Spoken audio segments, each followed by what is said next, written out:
നമസ്കാരം, മലയാളി വാർത്തയിലേക്ക് സ്വാഗതം. അപ്രതീക്ഷിതമായിട്ട് പല ചിഹ്നഗ്രഹങ്ങളും ഭൂമിക്കരികിലൂടെ കടന്നു പോകാറുണ്ട് എന്നുള്ള മുന്നറിയിപ്പ് ശാസ്ത്രജ്ഞർ നൽകാറുണ്ട്. പലപ്പോഴും അതിനു വേണ്ടിയിട്ട് ഇത്തരത്തിലുള്ള നിരീക്ഷണ സംഘങ്ങളൊക്കെ തന്നെയുണ്ട്. അവർ കൃത്യമായിട്ട് മുന്നറിയിപ്പ് നൽകും, ഇന്ന ഭാഗത്തുകൂടിയാണ് കാണാൻ പോകുന്നത്. ചിലത് നമുക്ക് കാണാനായിട്ട് സാധിക്കും, എന്നാൽ ചിലത് കാണാനായിട്ട് സാധിക്കില്ല എന്നൊക്കെ പറഞ്ഞുകൊണ്ട് പലപ്പോഴും വാർത്തകൾ വരാറുണ്ട്. അടുത്തിടെ കണ്ടെത്തിയ 2025 QD8 എന്ന ചിഹ്നഗ്രഹം ഇന്ന് ഭൂമിയുടെ വളരെ അടുത്തുകൂടി കടന്നുപോകും. ഇന്ത്യൻ സമയം രാത്രി 8:27 ഭൂമിയെ അതിവേഗത്തിൽ കടന്നു പോകുന്ന ഇതിനെ നിരീക്ഷിക്കാൻ ജ്യോതിശാസ്ത്രജ്ഞരടക്കം ആവേശത്തോടെ കാത്തിരിക്കുകയാണ്. ചിഹ്നഗ്രഹത്തിന് 17 മുതൽ 38 മീറ്റർ വരെ, അതായത് ഏകദേശം 55 മുതൽ 124 അടി വരെ വ്യാസമുണ്ടെന്നും കണക്കാക്കപ്പെടുന്നു. ഇത് ഏകദേശം ഒരു വലിയ ബസിന്റെയോ ചെറിയ കെട്ടിടത്തിന്റെയോ വലിപ്പത്തിനും തുല്യമാണിത്. ഇത്ര വലിപ്പമുണ്ടായിട്ടും ഈ കടന്നുപോക്ക് ഭൂമിക്കോ ചന്ദ്രനോ യാതൊരു ഭീഷണിയും ഉയർത്തുന്നില്ലെന്ന് വിദഗ്ധർ സ്ഥിരീകരിച്ചിട്ടുണ്ട്. ഭൂമിയെ അപേക്ഷിച്ച് മണിക്കൂറിൽ ഏകദേശം 45,000 കിലോമീറ്ററിൽ കൂടുതൽ വേഗത്തിൽ സഞ്ചരിക്കുന്ന ഇത് യാതൊരു പ്രശ്നവും ഉണ്ടാക്കാതെ നമ്മുടെ പ്രപഞ്ച പരിസരത്ത് കൂടി അതിവേഗം കടന്നുപോകും. വളരെ അടുത്തുകൂടി എന്ന് പറയുമ്പോഴും ഏകദേശം 2,18,000 കിലോമീറ്റർ ദൂരത്തിലൂടെയാവും ഇത് കടന്നു പോവുക. എന്നാൽ ഈ ദൂരം ഭൂമിയും ചന്ദ്രനും തമ്മിലുള്ള ശരാശരി ദൂരത്തിന്റെ 57% വരും.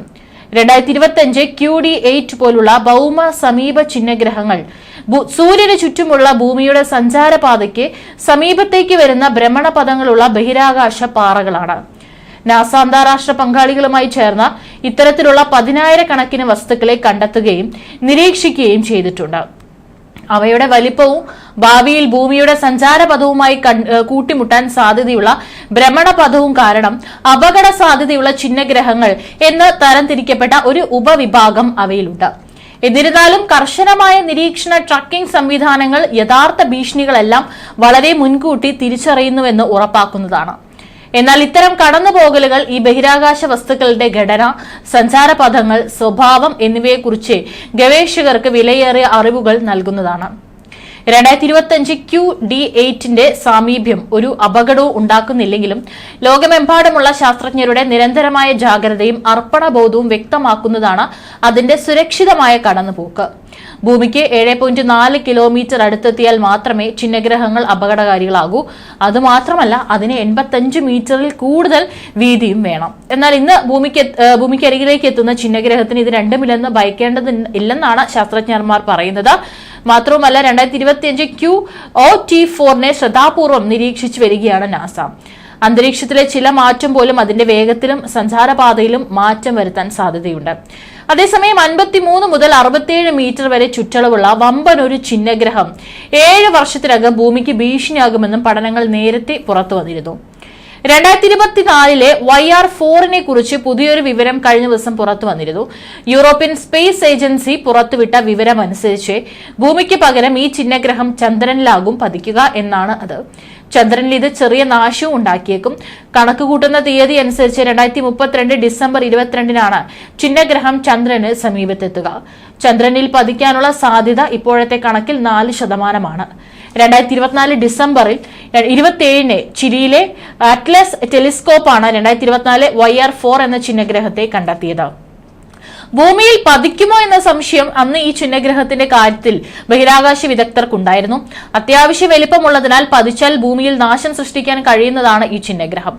വന്നു വീണാൽ ഒരു നഗരത്തെ ഒന്നാകെ തകർക്കാൻ കഴിയുന്നതിനാൽ ഇതിനെ സിറ്റി കില്ലർ എന്നും ഇതിനെ വിളിക്കുന്നുണ്ട്. സൗരയുദ്ധം രൂപം കൊള്ളുന്നതിന് മുൻപുള്ള നക്ഷത്ര ധൂളികൾ ബെനു ചിഹ്നഗ്രഹത്തിലുണ്ടെന്ന് തിരിച്ചറിഞ്ഞിരിക്കുകയാണ് ഈ ഒരു അവസരത്തിൽ ഗവേഷകർ.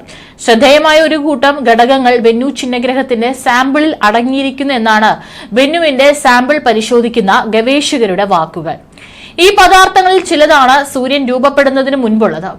സൗരയൂഥത്തിന്റെ ആദ്യകാലത്തെക്കുറിച്ച് സൂചനകൾ നൽകാൻ ഈ ബെന്നു സാമ്പിളുകൾക്കാകുമെന്നാണ് ഗവേഷകരുടെ പ്രതീക്ഷ. നമ്മുടെ സൗരയൂഥത്തിന്റെ പ്രാരംഭഘട്ടത്തിൽ ഉണ്ടായിരുന്ന ഘടകങ്ങളുടെ ഒരു കൂട്ടമാണ് ബെന്നു ചിഹ്നഗ്രഹം എന്ന അറിവ് കൗതുകരമാണെന്ന് ബെന്നു സാമ്പിളുകളുടെ ഗവേഷകയും പഠനങ്ങളുടെ രചയിതാവുമായ അരിസോണ സർവകലാശാലയിലെ പിയറി ഹെനേക്കോർ space.com പറഞ്ഞത്.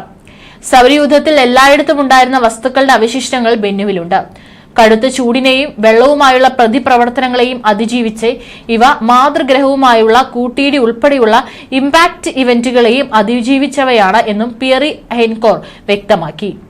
2016 ഭൂമിയിൽ നിന്ന് അയച്ച് ബെന്നു ചിഹ്നഗ്രഹത്തിൽ 2020 ഇറങ്ങിയ നാസയുടെ ഒസിറിസ് REX ബഹിരാകാശ പേടകമാണ് സാമ്പിളുകൾ ശേഖരിച്ചത്.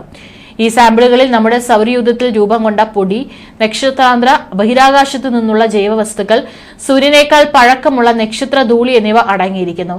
സൗരയൂഥത്തിന്റെ ആദ്യകാല ചരിത്രം മനസ്സിലാക്കുകയും ബെന്നു ചിഹ്നഗ്രഹം ഭൂമിക്ക് ഉയർത്തുന്ന ഭീഷണിക്ക് പ്രതിരോധം തീർക്കുകയും ലക്ഷ്യമിട്ടാണ് ഒസിറിസ് REX ബഹിരാകാശ പേടകത്തെ നാസ ബെന്നുവിലേക്ക് അയച്ചത്.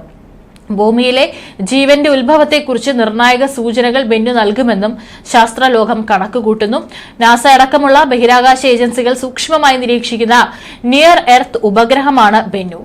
2182 ഭൂമിയിലെ ഇടിക്കാൻ സാധ്യതയുള്ളതാണ് ഈ ചിഹ്നഗ്രഹത്തെ ഏറ്റവും ചർച്ചയാക്കുന്നത്. ഭൂമിയുമായി കൂട്ടിയിടിക്കാൻ വളരെ നേരിയ സാധ്യതയാണ് പറയപ്പെടുന്നതെങ്കിലും ആ അപകട ഭീഷണി ഒഴിവാക്കാനുള്ള ശ്രമങ്ങളിലാണ് നാസ. ന്യൂയോർക്കിലെ എംപയർ സ്റ്റേറ്റ് കെട്ടിടത്തിന്റെ വലിപ്പമുള്ള ബെന്നു ചിഹ്നഗ്രഹത്തിന് 4.5 ബില്യൺ വർഷത്തിലേറെ പഴക്കം കണക്കാക്കുന്നു. അപ്പോളോ ഗ്രൂപ്പിൽപ്പെട്ട കാർബണൈസ്ഡ് ചിഹ്നഗ്രഹമായ ബെന്നു 1991 കണ്ടെത്തിയത്.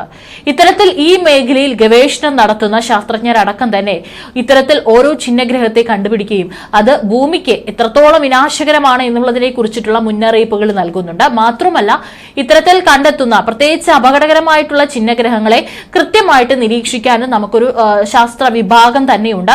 നാസയൊക്കെ തന്നെ ഇതിനെ 24 മണിക്കൂറും ഇത്തരത്തിലുള്ള ചിഹ്നഗ്രഹങ്ങളെ നിരീക്ഷിച്ചുകൊണ്ടിരിക്കും.